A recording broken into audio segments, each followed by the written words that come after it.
Hello guys, back again with the Alrasta channel. And this time, as always, we will be back to talk about the best Donghua series. And of course, it is SwallowedStar. In the previous episode was the end of Luo Feng's journey in the world within the world. Many of the warriors had to be trapped when the world boundary portal closed. While Luo Feng and his team managed to survive and get out in one piece, on the way back, Luo Feng also almost got an attack from Nolan, who was following him secretly. But before that happened, Luo Feng exchanged the 100 planets he obtained for a requirement, namely finishing off Nolan, and that would be done by Ming Yu. Then did Nolan finally die at the hands of Ming Yu? Okay, instead of being curious, let's jump right into the storyline.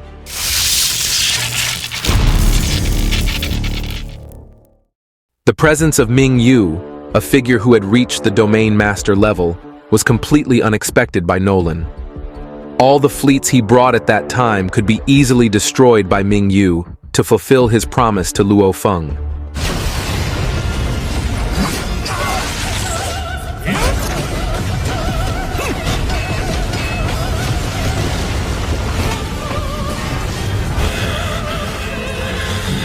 After destroying Nolan's entire fleet, Ming Yu next set foot on Nolan's ship, which caused the spaceship to shake after the ship's systems malfunctioned. Seeing Ming Yu walk closer towards the control room, Nolan was even more terrified. He then met Ming Yu using a virtual body and said that there seemed to be a misunderstanding between them.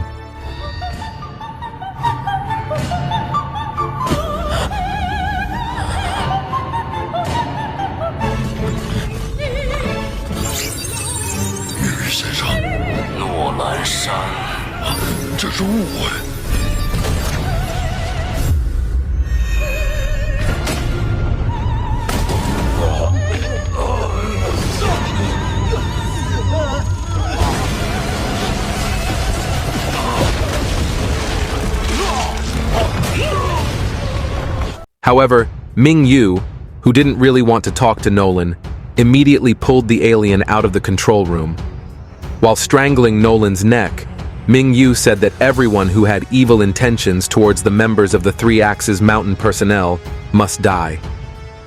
For Luo Feng, if Nolan was finished off in this place, then the Earth would be completely free from danger. Nolan, who was now in Ming Yu's clutches, could do absolutely nothing. And before Ming Yu carried out the execution, he suddenly received a call from the commander of the White Tiger Tower organization. The commander of the White Tiger Tower asked why Ming Yu was still continuing the conflict, even though Jiang Tianchen and Hargrave had previously agreed to a mutual truce. From this, Ming Yu realized that Nolan had previously used his spaceship system to send a distress signal to the White Tiger Tower organization. Ming Yu then gave an explanation of whether Nolan was the one who first attacked his member, Luo Feng. Here, the White Tiger Tower commander immediately cut off Ming Yu's words. According to him, Nolan had previously planned an attack on Luo Feng, but Nolan's attack did not cause severe damage. Quite the contrary, if here Ming Yu finished off Nolan, then it was the White Tiger Tower that would receive the loss. And if that happened, then this commander would directly contact Jiang Tianchen, because Ming Yu was already considered to have violated the armistice negotiations. It was a pity that Nolan was only a few days away from death, but Ming Yu could not help but let him go so that the situation would not become more complicated. However, Ming Yu emphasized to Nolan that if in the future he again threatened Luo Feng, then at that time Nolan would no longer be protected by the armistice sentence, and Ming Yu could decide on any action against Nolan. As Ming Yu climbed away from the scene, Nolan shakily stood up and boldly said that the law of the jungle was the rule of the universe. It couldn't be changed, not even by Jiang Tianchen of the Three Axes Mountains. Because of too much babbling, Ming Yu immediately threw Nolan back into the airplane control room, leaving him with a slight internal injury.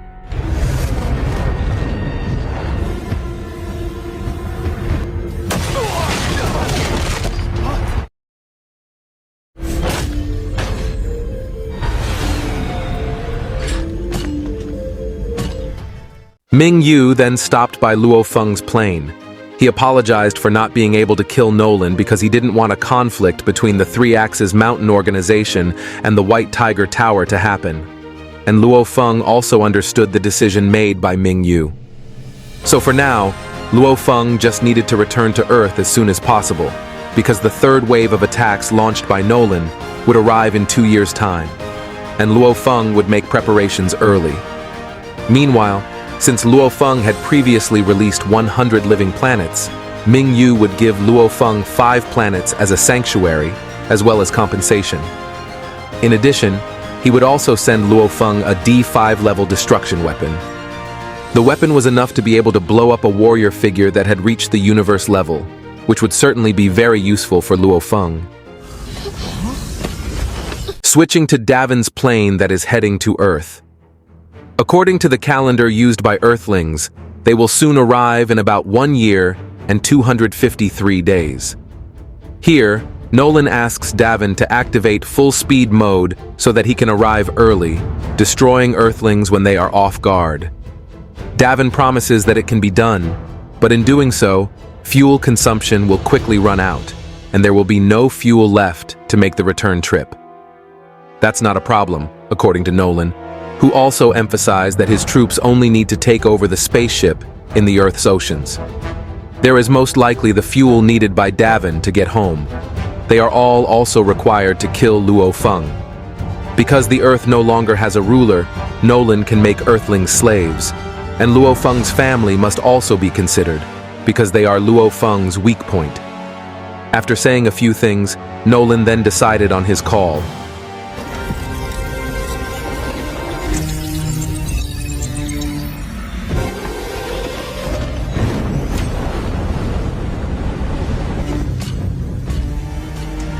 The scene moved to Luo Feng's team ship. After everything that happened, Hong felt even more certain that if he asked for protection from others, it would only be temporary. If he wanted to survive, there was no other way but to make himself stronger. The conflict between them and Nolan was also far from over, but fortunately, the adventure this time was not in vain. Luo Feng obtained many treasures that he redeemed from the world within the world, and Luo Feng had also previously contacted the Bank of the Universe to send these treasures to Luo Feng's second base, planet Bailan. It should have all been enough to be able to strengthen the Earth, but Luo Feng was worried about the 9th princess, who had finally managed to obtain the crystal ball inheritance. What if that person came back to cause trouble with Luo Feng? At the same time, we will be taken to the first bank of the universe. There are already the princess and Hargrave, who intend to take the treasure they crave. To unlock the top secret treasure, the bank's artificial intelligence asks for 3 passwords. The 3 separate passwords are then fused together, giving rise to very complicated codes, and also making the princess nervous to wait for them.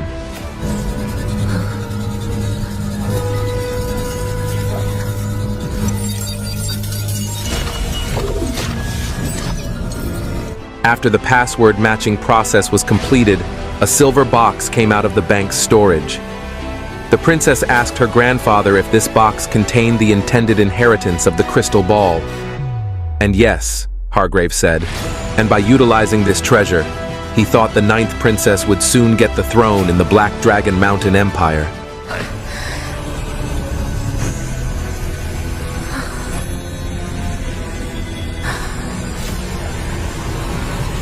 Meanwhile, on Luo Feng's plane, the Thunder God was holding a chip, and after activating it, Lord Wu suddenly appeared while laughing.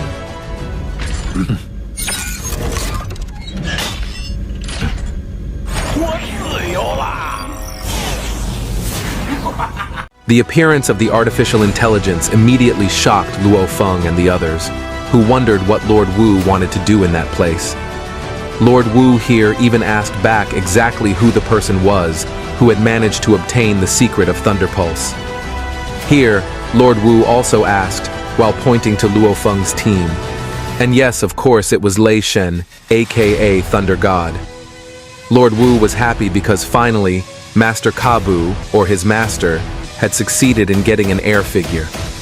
Lord Wu explained that for those who managed to open the Thunder Pulse chip, He was the one who was officially named as Master Kabu's heir, and Lord Wu will unlock the secret block hidden in the chip, which contains all of Master Kabu's secret techniques.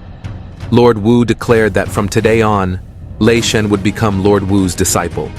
But Babata didn't just let him go, because Lei Shen himself was also one of Huyan Bo's disciples. Of course, in the end, Lei Shen became a bone of contention between these two artificial intelligences.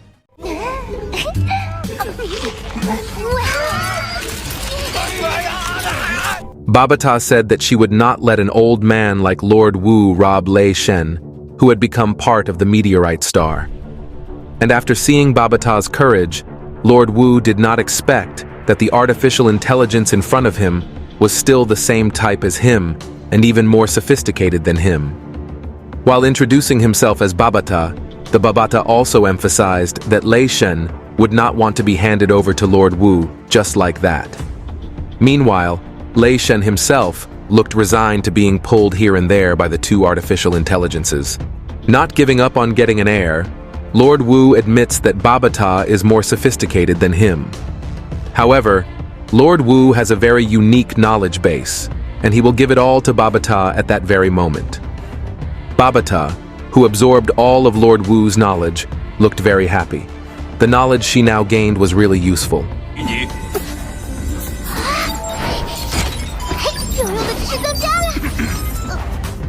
Babata, who had become somewhat lenient after receiving the bribe, said that Lord Wu had chosen Lei Shen as the heir, showing that his choice was indeed very good.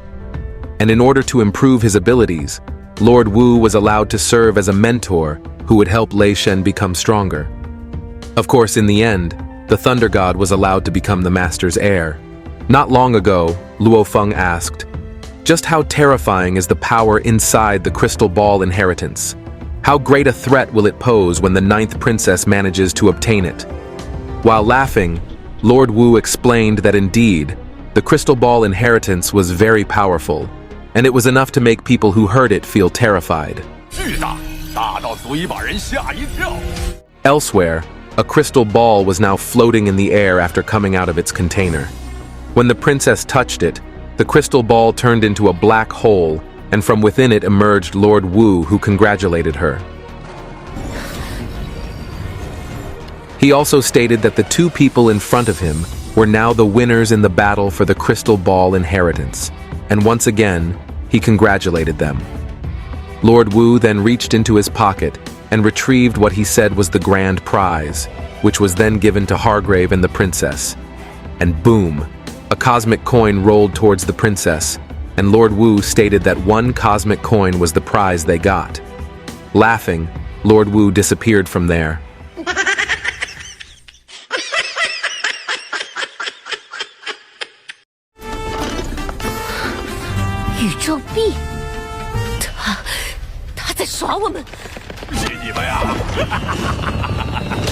The princess, who realized that she had just been pranked by Lord Wu, invited Hargrave to find him and take revenge. But Hargrave felt that they had to hide this, especially from all the parties promised by Hargrave. They must not know that the inheritance of the crystal ball was just a joke. On Luo Feng's plane, Lord Wu also gave an explanation that the crystal ball inheritance was just a joke because it was almost thousands of years ago that he put all the collected metadata into the Thunder Pulse chip. And what was opened by the 3 combination passwords was not a crystal ball, but a clone of Lord Wu. Once the world boundary was opened, all the data belonging to him in the world within the world would be transferred to the source code and form his new self. And it was the clone Lord Wu that appeared before Hargrave and the princess earlier. The curious Luo Feng asked why Lord Wu would do such a thing, and Lord Wu explained again. Although he respected his master very much, he also did not want to continue to be in the world within the world and could not go anywhere. Artificial intelligence also has human rights, and Lord Wu really wants to pursue what the meaning of this life is. Speaking of the human rights of artificial intelligence, Atuka also confirmed Lord Wu's words because Atuka felt that she did not get her rights. Babata continues to milk Atuka's energy for her own benefit.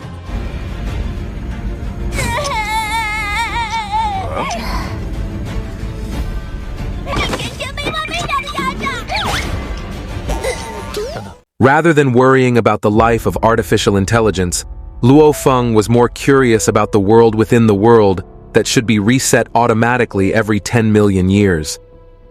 Then what about the artificial intelligence guarding the world? Lord Wu said his original self would enter offline mode, and at the same time, the portal in and out of the world within the world would never open forever. Quite emotionally, the Thunder God asked, "If so, then what is the fate of the warriors who are still trapped in the world?" And the answer is clear. They will never be able to leave there. Getting all that, Luo Feng felt that this artificial intelligence was really crazy, forging the combination password with the inheritance of the crystal ball. In addition, his actions had also caused many warriors to die in the previous battle. That made Luo Feng and the Thunder God very angry. Lord Wu said that indeed, the secret inheritance contained within the crystal ball was fake, but the existence of the crystal ball itself actually did exist, and Lord Wu was the crystal ball itself. But unfortunately, after that, the story of the SwallowedStar episode 122 series ended. And here's a little preview shown for the next episode, where in the next episode we are shown that there is one of Nolan's troops who appears to be fighting against someone, where the possibility of the person he is fighting is Aogo, because here the spear weapon is almost very similar to Aogo's weapon. While in Luo Feng's place, Luo Feng and his team again get an explanation from Lord Wu regarding the treasure of the inherited crystal ball, which is where, even though the God of Thunder has Lord Wu, the ball of inherited crystal still cannot be obtained by Luo Feng and his team, because here, Luo Feng must pass a test first. And then in this preview, we are shown that Aogo seems to be acting strangely, because after they arrived on planet Earth, Aogo seemed to want to go somewhere alone because he had certain business, which is likely a previous battle that was a battle against members of Nolan's army. And that's all the previews shown for the next episode. Okay, then thank you to all of you who have watched this video until the end. If you like this video, please like, comment, and subscribe. See you in the next video. Bye.